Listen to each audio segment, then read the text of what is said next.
Al leer el capítulo 2 del Evangelio según San Juan, nos encontramos al Señor Jesucristo en dos espacios geográficos distintos, pero también en tres ocasiones o en tres situaciones distintas. Y lo llamativo es que en cada una de ellas se repite una acción de aquellos que le rodeaban. Dice, y creyeron en Él, creyeron en la Escritura, creyeron en su nombre. Pero el primer lugar en el cual se encuentra el Señor Jesucristo es en Caná de Galilea, y se encuentra en una situación muy particular. Está allí junto a sus discípulos y a su madre, la bienaventurada Virgen María, en una fiesta de bodas. Una fiesta de bodas de que no sabemos si eran unos familiares o conocidos o amigos de la niñez de ellos. Sin embargo, habían invitado a Jesús. Y esto nos habla algo importante en función del carácter del Señor Jesucristo. Jesús era una persona de un carácter especial, un carácter que cautivaba, un carácter que precisamente valía la pena invitarlo a una fiesta de bodas, a pasar un buen momento con Él. Cuando nosotros pensamos en Jesús, automáticamente la cultura ha hecho que nuestra mente vuele hacia una cruz, hacia un Cristo doliente, hacia un Cristo angustiado, hacia un Cristo que tiene prerrogativas de negación de cuántas cosas que no podemos ni debemos hacer, lugares donde no debemos estar. Pero en la palabra de Dios nos encontramos con un Jesús particular, un Jesús que fue invitado a una fiesta de bodas, porque Él no rehusaba compartir absolutamente con nadie, y en ese compartir con ellos Él estaba allí observando lo que, de acuerdo a las costumbres de los judíos en todo este largo transitar de las fiestas de bodas, ellos practicaban. Jesús estaba allí, no se retiró, compartió con ellos, tenía un carácter cautivante, cautivó a la multitud que al oírles hacían silencio para aprender de Jesús el Maestro. Pero también cautivante porque dice que los niños se acercaban, corrían hacia Él, le abrazaban, y esto molestaba a los mayores. Sin embargo, este Jesús, este carácter especial, compartía con los niños, levantándolos, colocándolos en su regazo, bendiciéndolos y jugando seguramente también con ellos. Es que Jesús no es solamente el Jesús de la cruz, es el Jesús con el cual se pueden compartir cada circunstancia de nuestra vida. No solo le busques, no solo te conectes con Él en medio de la necesidad, gózate con Él en medio de la zozobra, en medio de la dicha, en medio de la bendición. Pero estando allí, precisamente en esta fiesta, dice que algo indispensable comenzó a escasear y era el vino. Y es allí donde interviene Jesús, y en este Evangelio según San Juan, que nos habla de 7 señales que hizo Él demostrando que Él era el Hijo de Dios. Él muestra que Él es la fuente de vida. Y dice que se había acabado el vino, y Él convierte las aguas de una tinaja que pide que sean vaciadas y llenadas de nuevo, las convierte en vino. El cambio por Jesús, el carácter de Jesús le hizo que le invitaran y compartir con todos los que estaban allí, más allá de las circunstancias, más allá de las prácticas. De hecho, en su vida Jesús demostró eso, no se alejó. De hecho, lo acusaban de comer, de compartir con publicanos y pecadores, porque Él vino a tener un contacto personal con todos y a traerlos hacia Él con cuerdas de amor. ¿A través de qué? De un cambio obrado. Y es interesante porque cuando Jesús cambia el agua en vino, Jesús no cambia el odre, esa vasija de piedra en la cual se colocaba el agua. No, Él cambia lo que había en su interior. Él cambia el agua en vino. Y esto me hace pensar precisamente en lo que Dios quiere hacer en tu vida y en la mía. De nada sirve que Dios cambie lo exterior, que Dios dé sanidad a este cuerpo, porque hay algo establecido por Dios, dice allí en Hebreos 9:27, algo de lo cual ni vos ni yo nos vamos a poder escapar, algo de lo que decía el sabio Salomón: una cosa he visto debajo del cielo, que acontece a todos los hombres, tantos ricos como pobres, gordos como flacos, lindos como feos, a vos y a mí, que un día vamos a morir. Pero decía el escritor en la carta a los Hebreos, hay algo más profundo aún, no solamente vamos a morir, sino después de esto, el juicio que nos condenará a la muerte, a la separación eterna con Dios en el mismo infierno. Pero el Dios eterno, el que envió a su Hijo Jesús a este mundo, a este Hijo que tiene un carácter especial, que atrapa, un carácter que lo ha llevado a compartir no solamente su ministerio aquí en este mundo, sino a compartir el resultado de su obra en esta hora, extendiéndote su mano. Quiere cambiarte, pero quiere cambiarte por dentro.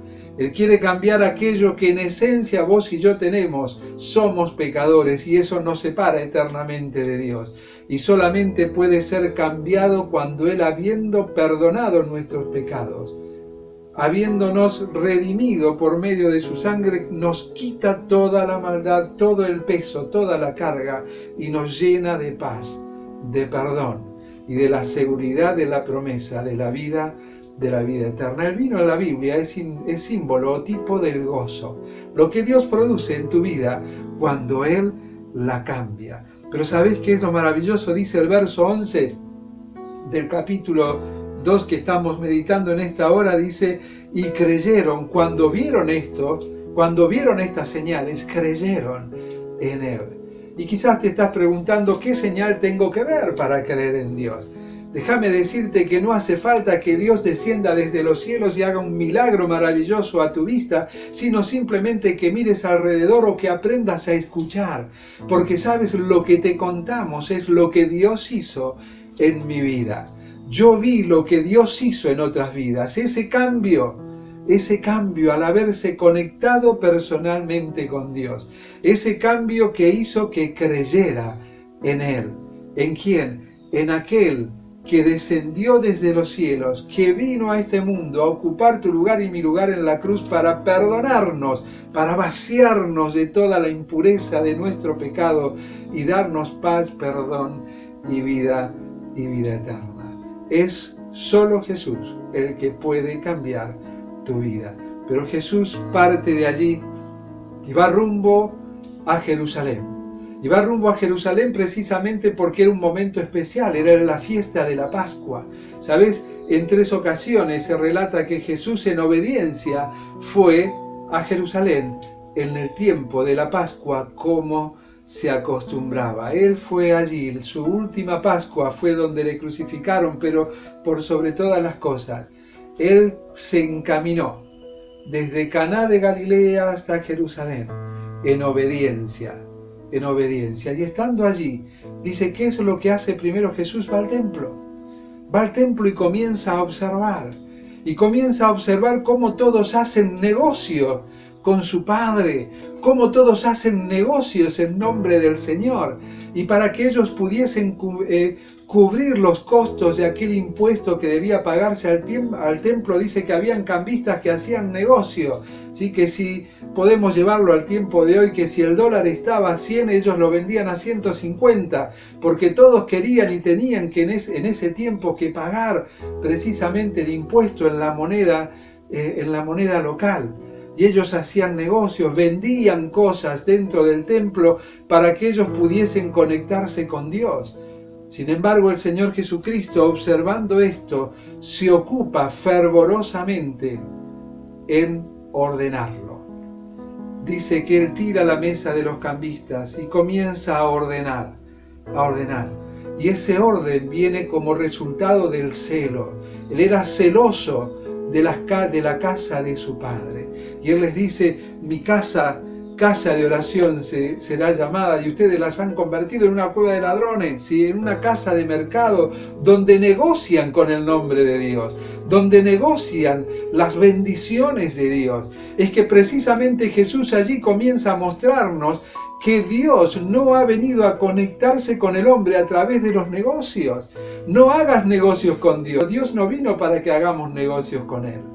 Por eso Jesús ordena, se ocupa con celo en limpiar la casa de Dios. Y en limpiarla, allí tirando la mesa de los cambistas y demás, Él comienza a hablarles de algo tremendamente importante, diciéndoles que Él se ocupa en lo que hablábamos anteriormente, en la transformación del interior. Porque Él les habla de la cruz. Él les dice, hay que tirar este templo, y tiren este templo en 3 días, lo levantaré. Pero Él hacía referencia a la cruz, cuando Él fue muerto allí y al tercer día con poder y gloria fue levantado, fue resucitado y está a la diestra del Padre en la majestad de las alturas, porque Él se ocupa de las cosas importantes, no en hacer negocio con el hombre, sino en tener una conexión de carácter personal, una conexión de carácter vital, una conexión con el perdón, con la paz, con la seguridad de la promesa de la vida eterna en todo aquel que cree en Él. Y sabés, después que pasaron estas cosas, donde Él había hablado esto y Jesús también había muerto, dice el verso 22, por tanto, cuando resucitó de entre los muertos, sus discípulos se acordaron, tremendo. Ellos tenían en mente lo que Jesús había dicho, como decía el salmista en el Salmo 119, en mi corazón he guardado tus dichos para no pecar contra ti. Y dice, se acordaron y creyeron. Y no dice en Él, creyeron en la Escritura, la palabra que Jesús había dicho. Y qué hermoso es, precisamente estamos dando pasos para crecer a través de la Escritura, leyendo la Escritura. Cree en la Escritura, esta Escritura que ha sido inspirada por Dios. El apóstol Pablo le escribía a Timoteo, allí en su segunda carta, capítulo 3, verso 16, tenemos que creer en la Escritura, porque toda esta Escritura ha sido inspirada por Dios y tiene una utilidad tremenda. Tiene utilidad para hacerte entender a ti y a mí todo aquello que debemos cambiar, que debemos dejar que Dios cambie en nosotros, porque con nuestra fuerza limitada muchas veces no podemos, pero sí, cuando Él cambia tu vida, por amor, por gratitud, se activa en nosotros un sentir y deseo de obedecerle y dejarle a Él obrar en cada uno de nosotros. Creyeron en las Escrituras. Pero continúa Jesús en Jerusalén, ya no en el templo, sino entre la multitud. Y estando allí, dice, muchos creyeron en su nombre. Verso 23, dice, muchos creyeron en su nombre. Pero el verso 24 dice, pero Jesús prestaba atención, porque no se fiaba de ellos. Porque, como dice el profeta, engañoso es el corazón más que todas las cosas, ¿quién lo conocerá? Y continuaba diciendo, y responde Dios, yo, Dios, que conozco los pensamientos y discierno las intenciones del corazón. Jesús no se fiaba de ellos. ¿Por qué? Porque ellos tenían una creencia en Dios a su manera. Y no hay maneras de creer en Dios. No hay ritos por medio de los cuales puedo creer en Dios. La única manera de creer en Dios es a la manera de Dios. Para creer en Dios debo mirarme como Él me ve, un pecador perdido. Debo mirar como Él me ama. Allí en la cruz su Hijo muriendo por ti y por mí. Debo creer que solamente Él puede perdonar pecados, pues demostró su poder y gloria al resucitar al tercer día. Y teniendo todo esto en mi mente y en mi corazón, caer arrepentido delante de su presencia y decirle, Dios, perdóname. El creer implica un cambio profundo en mi vida, porque es eso arrepentimiento, un cambio de dirección. Dejar de ir hacia la perdición y encaminarnos hacia los cielos, no por ser mejor que nadie, sino porque Él nos amó, nos confrontó con nuestra condición y con la inmensidad de su amor. Y caímos rendidos a sus pies, clamando al único que puede perdonar pecados. Es solo a Jesús, diciéndole, perdóname. ¿Y sabes lo que dice? ¿Creyeron en qué? Creyeron no en Él, no en la Escritura. Creyeron en su nombre. Tremendo. Déjame invitarte a que corras unas hojas hacia adelante en tu Biblia y vayas al libro de los Hechos, en el capítulo 4, una porción muy interesante que habla del creer en su nombre. Y dice allí en Hechos capítulo 4, en el verso 12, Pedro hablando allí le dice, en ningún otro hay salvación. No hay otro, porque no hay otro nombre. Ellos creyeron en su nombre.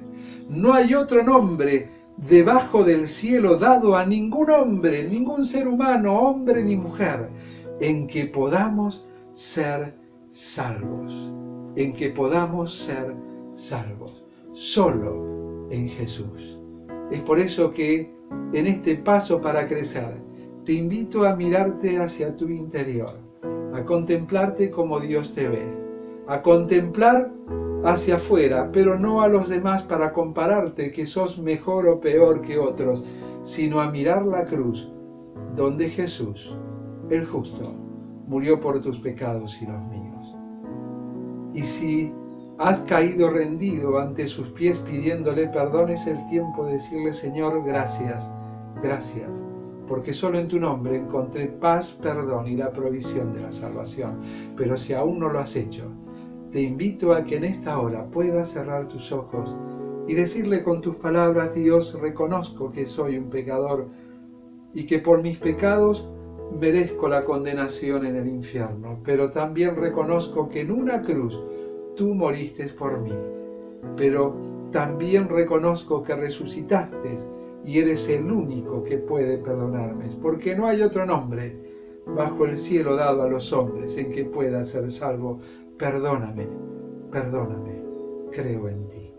Y con un amén cargado de fe, puedas hoy ser una vasija imperfecta, cargada de enfermedades y males un cuerpo, pero que por dentro tengas la novedad de vida, puedas sentir que se desplazó la carga de tu pecado y por primera vez has conocido lo maravilloso de la paz de Dios, del perdón real de los pecados y la seguridad de la promesa de la vida eterna. Damos gracias a Dios que juntos hemos podido dar un nuevo paso para crecer, y te invitamos a que cada día en el transcurso de esta semana puedas leer el capítulo 3 del Evangelio según San Juan.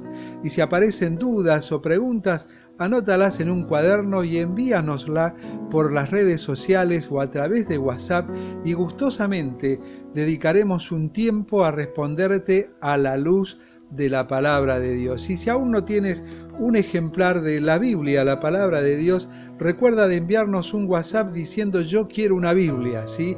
Y nosotros nos pondremos en contacto contigo y te acercaremos gustosamente y de manera gratuita un ejemplar a tu hogar. Que tengas una bendecida jornada y por sobre todas las cosas no te olvides de conectarte con Dios.